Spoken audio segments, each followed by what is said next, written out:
حضرت وہاب بن منبہ کہتے ہیں کہ حضرت ابراہیم خلیل اللہ علی نبینا علیہ الصلوۃ والسلام، ٹھیک ہے، یہ اللہ کے خلیل، اللہ کے دوست، اور اللہ اکبر، موضوع میرا آج نہیں ہے لیکن باتیں ذہن میں آتی جا رہی ہیں، میرے بچے بھی ہیں، ینگسٹر بھی ہیں، حضرت ابراہیم علیہ الصلوۃ والسلام کو ضرور پڑھیں.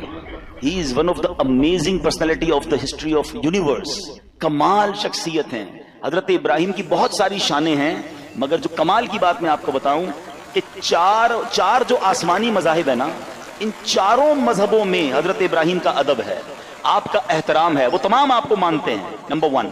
نمبر 2، آپ ابو الانبیاء ہیں.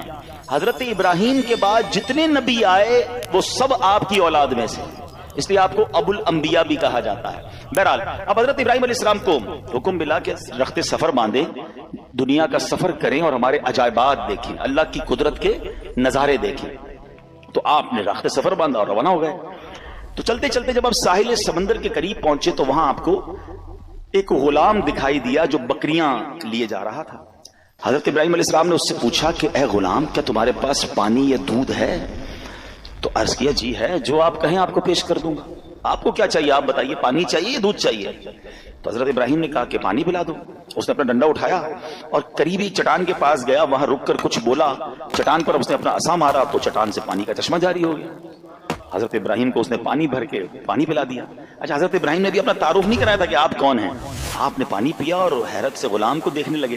تو اس نے، غلام نے دیکھا کہ بڑے حیران ہو رہے تھے. آپ کو حیرانی کیوں ہو رہی ہے؟ تو کہا حیرانی نہیں ہوگی، تم نے جا کے لکڑی ماری، ڈنڈے ماری اور پتھر سے پانی نکل آیا. تو کہا میں آپ کو راز بتاؤں؟ تو کہا بتاؤ. کہ مجھے پتا چلا ہے کہ اللہ کے ایک نبی ہیں اور اللہ پاک نے انہیں اپنا خلیل بنایا ہے، اور میں خلیل اللہ کے وسیلے سے جو بھی مانگتا ہوں نا، اللہ مجھے عطا فرما دیتا ہے. میں بھی اس چٹان پر گیا تھا، میں نے اسی خلیل اللہ کا نام لیا تو پانی کا چشمہ آ گیا.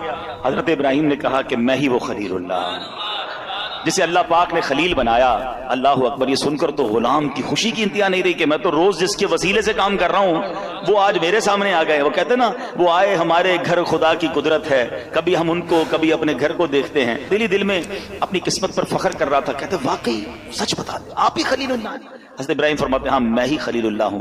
اللہ اکبر. یہ سننا تھا کہ وہ غلام بے ہوش ہو کر گرا، یعنی خوشی کے مارے اسے کنٹرول نہیں ہوا اور اس کی روح قبض ہو گئی. روایت میں آتا ہے اس وقت آسمان سے ایک نور اترا اور اس نور نے خوش نصیب غلام کی لاش کو ڈھانپ لیا. جب وہ نور چھٹا تو پتہ نہیں چلا وہ لاش کہاں گئی. وہ نور سے اٹھا لیا گیا یا زمین میں دفن کر دیا گیا. یہ ایک واقعہ آپ کے ساتھ ہوا. آپ اور آگے بڑھے، ایک پہاڑ پر پہنچے، وہاں ایک گھر تھا، اس کے 2 دروازے تھے. آپ علیہ السلام اندر داخل ہوئے.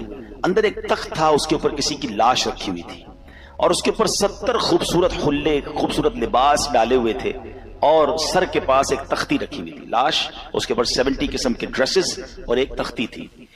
تو حضرت ابراہیم علیہ السلام نے جب اس تختی کو پڑھا تو اس پر پتہ ہے کیا لکھا تھا؟ میں شداد بن عاد ہوں، میں 1000 سال زندہ رہا، میں نے 1000 لشکروں کو شکست دی، میں نے ہی شہر ارم بنایا، مگر افسوس جب میری موت کا وقت قریب آیا تو میری ساری تدبیریں رد ہو گئیں.